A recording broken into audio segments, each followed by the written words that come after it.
1996년 7월 28일, 영국 브릭스엄의 존이라는 어부는 그날 운이 좋지 않았습니다. 그물에는 물고기가 거의 없었고 해초뿐이었죠. 그래서 그는 더 멀리 항해하여 자신의 운을 실험하기로 결정합니다. 그는 약 10km를 항해한 뒤 록스라고 부르던 곳을 찾았습니다. 1시간 후 그는 그물을 올렸고 물고기와 새우 사이로 이미 생명이 없는 시신을 발견하게 됩니다. 법의학자는 그 남성을 45세 전후로 추정했습니다. 숨을 거둔 지 일주일이 넘은 것으로 보았으며 얼굴은 알아보기 힘들었습니다. 그 남성의 신원을 특정할 수 있는 것은 오른손 등에 새겨진 낙엽 문신과 은색 롤렉스 손목 시계뿐이었죠. 그 시계는 발견 6일 전인 11시 33분에 멈춰 있었습니다. 부검 결과 폐에 바닷물이 들어있어 그가 바다에 들어갔을 때 아직 살아있었음을 알 수 있었습니다. 그렇기 때문에 사인은 익사로 보았습니다.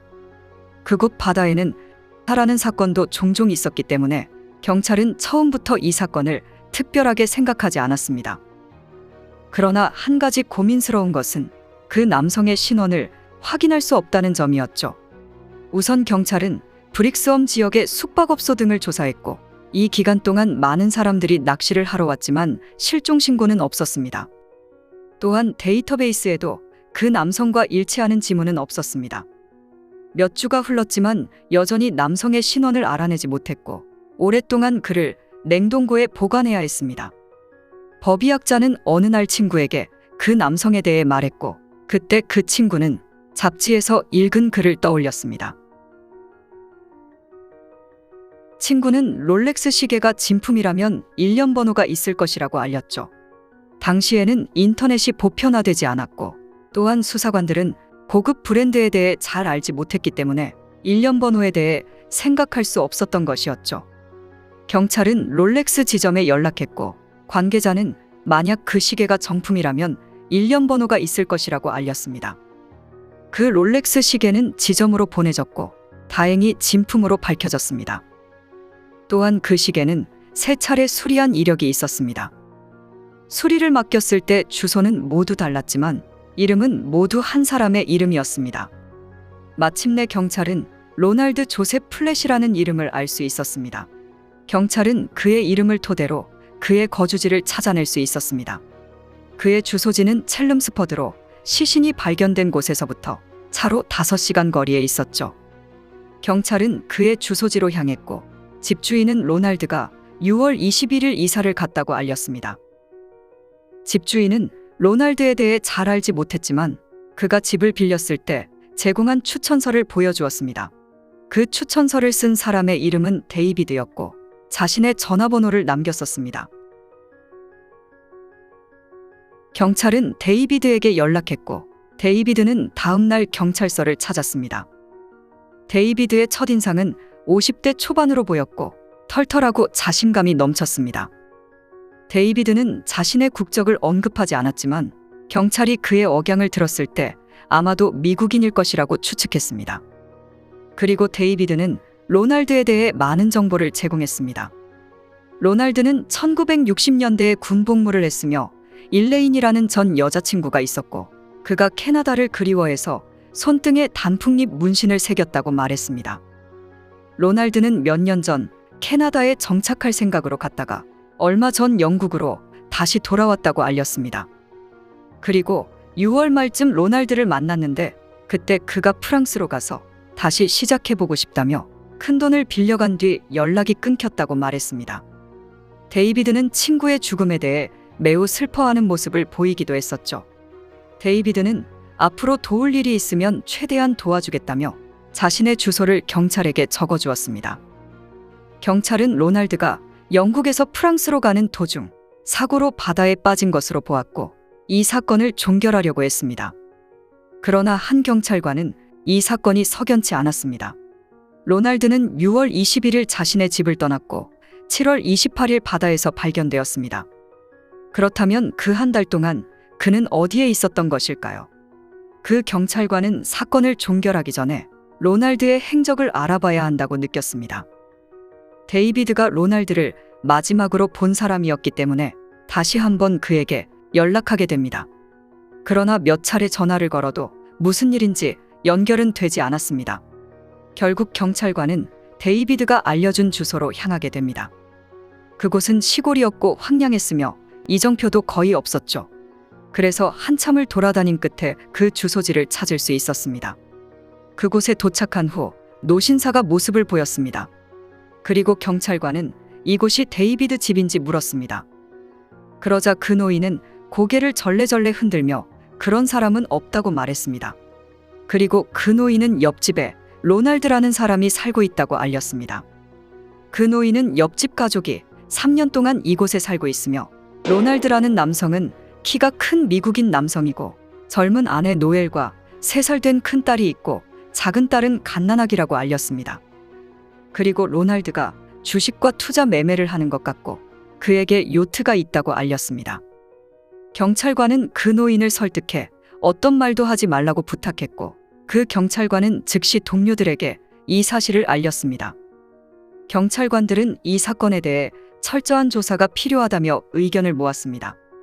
경찰은 데이비드를 조용히 감시하기 시작했고 동시에 경찰은 영국의 모든 주요 정보기관을 방문하여 데이비드와 로날드의 정보를 샅샅이 찾기 시작했습니다.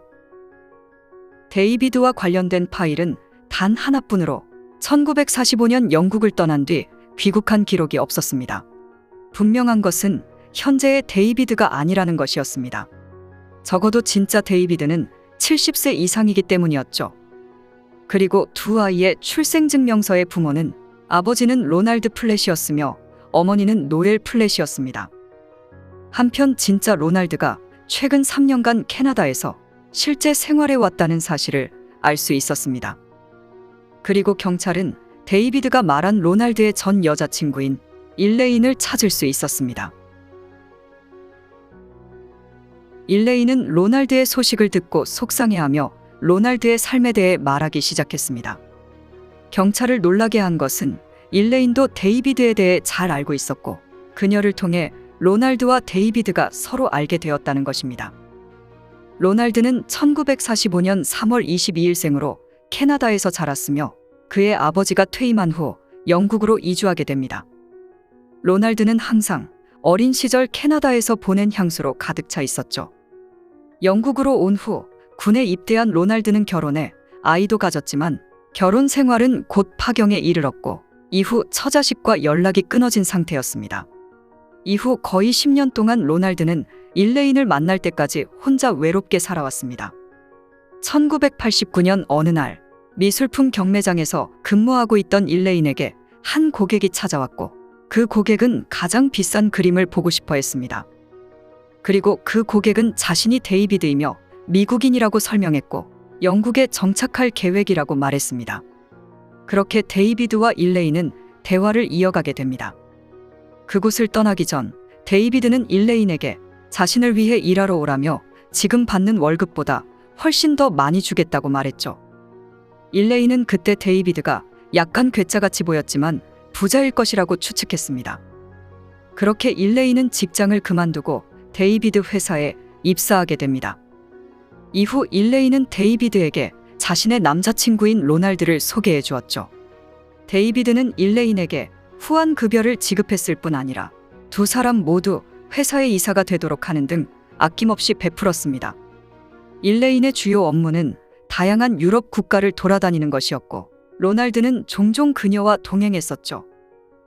데이비드는 일레인에게 부동산과 예술품을 많이 찍어오라며 요청했었습니다. 그녀가 지금 와서 생각해보니 당시 데이비드가 한 번도 거래를 성사시킨 적이 없다고 느꼈습니다. 그 시기 로날드는 고향을 못 잊어 캐나다로 돌아갈 계획을 세우고 있었죠. 이후 데이비드는 로날드와 일레인에게 생일 선물로 카드를 보냈고 캐나다로 가는 모든 비용을 지불하겠다고 알렸습니다. 1993년 2월 그렇게 로날드와 일레인은 캐나다로 출발하게 됩니다. 그러나 로날드가 그리워했던 캐나다는 상상만큼 아름답지 않았습니다. 추운 겨울 두 사람 모두 취직이 어려웠고 온갖 난관에 부닥치면서 두 사람의 관계는 점차 무너지기 시작했습니다. 결국 두 사람은 헤어졌고 일레인은 동생의 결혼식에 참석하기 위해 다시 영국으로 돌아오게 되었죠. 그때 데이비드는 그들의 소식을 듣고 일레인에게 재결합하도록 설득하기도 했었습니다. 경찰이 일레인을 찾았을 때 로날드가 사망한 지 거의 3개월이 지난 시점이었고, 일레인은 얼마 전 데이비드와 통화했었지만 데이비드는 로날드의 죽음에 대해 한마디도 언급하지 않았습니다. 경찰은 데이비드가 더 이상 자유롭게 생활하는 것을 용납할 수 없었고, 데이비드와 그의 아내를 체포한 후 경찰서로 연행하게 되었죠.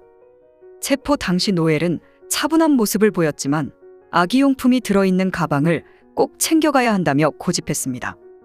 경찰은 수상함을 느꼈고 그 가방을 열어보니 두툼한 돈더미와 반짝이는 금괴 2개가 들어있었습니다. 경찰이 그 집을 수색했을 때 그림 몇 점과 금괴 18개, 그리고 많은 현금이 발견되었습니다.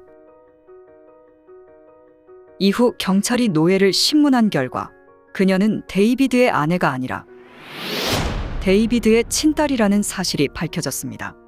또한 그녀의 본명은 노엘이 아니라 쉬나로 밝혀졌습니다. 데이비드는 여전히 예의 바르게 행동했고 뭔가 오해가 있는 것 같다며 간절하게 말했습니다. 그러나 경찰이 질문을 던지자 그는 모든 답변을 거부했습니다. 데이비드는 경찰이 자신을 기소할 만한 증거가 없다는 것을 알아차리고 침묵을 선택하게 됩니다.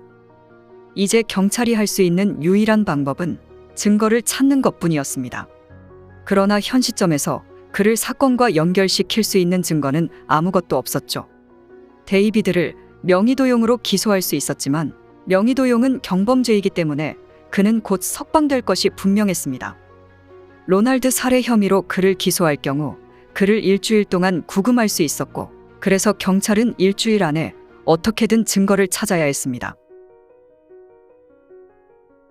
경찰은 이 사건을 처음부터 살펴보기로 결정하고 처음 로날드를 발견한 어부를 찾아갔습니다.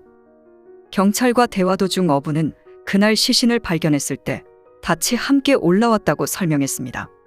경찰은 그렇게 중요한 단서를 왜 말하지 않았냐고 물었고, 그는 당시 경찰이 물어보지 않았기 때문이라고 답했죠. 경찰은 그 닻으로 로날드를 가라앉게 하려는 의도로 보았습니다. 닻은 일반적으로 녹을 방지하기 위해 아연 도금을 하게 됩니다. 경찰은 그 닻에서 도금 부분을 검출했고 로날드의 허리띠 안쪽에 묻은 도금과 일치한다는 것을 확인했습니다. 또한 로날드의 뒤통수에 난 상처는 닻의 모양과 일치했습니다. 경찰의 두 번째 단서는 데이비드 옆집에 살았던 노인의 정보였습니다. 그 노인은 데이비드에게 요트가 있었다고 언급한 적이 있었죠. 경찰이 데이비드의 집을 수색했을 때 요트 사진 몇 장을 발견했었고 그 요트에는 레이디 제인이라고 적힌 문구가 있었습니다. 경찰은 이 정보를 통해 그 요트를 찾을 수 있었습니다. 그리고 그 요트에서 로날드의 머리카락과 혈흔이 발견됩니다. 요트 쿠션에도 혈흔이 남아 있었죠.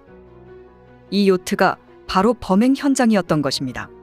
이어 경찰은 신용카드 영수증을 통해 7월 8일 데이비드가 수상 스포츠 매장에 간 사실을 발견할 수 있었습니다. 다행히 가게 주인은 데이비드를 기억하고 있었죠. 그리고 데이비드와 함께 온 남성이 있었는데 그가 바로 로날드였습니다. 데이비드는 6월 말에 로날드를 마지막으로 봤다고 했지만 이 날은 7월 8일이었습니다. 그곳에서 데이비드는 7개의 물품을 구입했고 6개는 흔한 항해용품이었지만 나머지 하나가 바로 닻이었죠. 또한 GPS 기록을 통해 7월 20일 데이비드가 로날드가 발견된 지역 내에 있던 것으로 드러났습니다. 그리고 한 어부는 7월 20일에 데이비드와 로날드가 요트에서 대화를 나누고 웃고 있는 것을 보았다고 진술하게 됩니다. 이로써 이 사건의 퍼즐을 완성할 수 있었지만 경찰은 여전히 데이비드의 정확한 신원을 파악하지 못했습니다. 경찰은 데이비드의 지문을 인터폴에 보냈고 몇 시간 후 충격적인 답장을 받게 됩니다. 데이비드의 실명은 엘버트 존슨 워커로 이미 캐나다에서 지명수배자인 상태였습니다. 엘버트는 1946년 캐나다에서 태어났고 고등학교를 중퇴한 뒤 여러 아르바이트를 하기도 했었죠. 그러던 중 그는 신탁회사에 채용되었고 고객들의 세금을 신고하는 업무를 맡았습니다. 그가 23살 때 스코틀랜드 여성과 결혼하게 됩니다. 그의 아내는 독실한 기독교인이었고 곧 수많은 교인들이 엘버트에게 세금 신고를 도와달라며 요청했었죠. 훗날 엘버트는 자신의 회사를 설립했고 그의 고객들은 이제 대부분 투자자가 되었습니다. 그렇게 그의 사업은 성공적이었고 4명의 자녀까지 얻게 되었죠. 그러나 1986년 엘버트의 완벽에 가까운 이미지는 흠집나기 시작했습니다. 그가 교회 집사 부인과 불륜 사실이 드러났기 때문이었죠. 엘버트의 아내는 참을 수 없었고 이혼 소송을 진행하게 됩니다.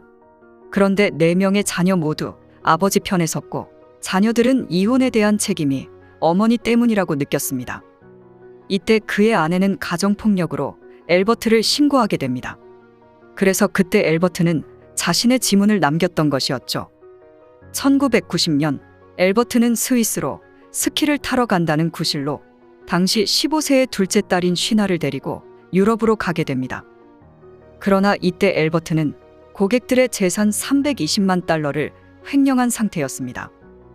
또한 그가 떠나기 전 아내와 아이들이 사는 집을 몰래 저당 잡아 빼돌리기도 했었습니다. 결국 그의 아내는 세 자녀를 데리고 거리로 나와야 했었습니다. 그렇게 엘버트는 캐나다에서 18건의 사기, 절도 및 돈 세탁 혐의로 지명수배자가 된 것이었습니다. 엘버트가 처음 영국에 왔을 때 그의 미국 고객 중 한 명인 데이비드의 신분을 도용했지만 자신과 나이 차이가 많이 났고 자신의 고객이었기 때문에 계속해서 데이비드의 신분을 사용할 수 없었습니다. 이 시기 엘버트는 일레인을 통해 로날드를 알게 되었고 엘버트가 본 로날드의 모습은 나이도 비슷했고 머리색과 눈동자 색도 비슷했습니다. 그래서 로날드가 꿈에 그리던 캐나다에 갔을 때부터 그의 신분을 도용했던 것이죠. 그러나 얼마 지나지 않아 일레인은 로날드와 사이가 틀어져 영국으로 돌아오게 됩니다. 엘버트의 입장에서 일레인은 크게 영향을 미치지 않았습니다. 그러나 엘버트에게 진짜 치명적인 것은 로날드가 다시 영국으로 돌아왔을 때였습니다. 이제 엘버트의 입장에서 2명의 로날드는 존재할 수 없었죠. 1996년 7월 20일 엘버트는 바다 낚시를 핑계로 로날드를 유인했고 결국 그를 제거하게 된 것이었습니다. 1998년 봄 엘버트는 영국에서 재판을 받았고 그는 끝까지 자신의 무죄를 주장했습니다. 그러나 재판부는 그의 주장을 받아들이지 않았고 로날드를 살해한 혐의로 종신형을 선고했습니다. 검찰은 쉬나가 당시 아버지에게 철저히 세뇌당한 것으로 보았고 로날드의 사건과는 관련이 없는 것으로 결론지었습니다. 이후 쉬나는 어머니에게 돌아갔고 조용히 2 아이를 키웠습니다. 그리고 아이들의 친부에 대해서는 끝내 밝히지 않았습니다. 2005년 엘버트는 캐나다로 송환되어 사기 및 절도 등의 혐의로 여전히 캐나다에서 복역 중입니다. 한 경찰관의 집념이 없었다면 로날드는 단순 사고사로 처리되었을 것이고 엘버트는 그의 신분을 도용해 아직도 자유를 누리고 있었을 것입니다.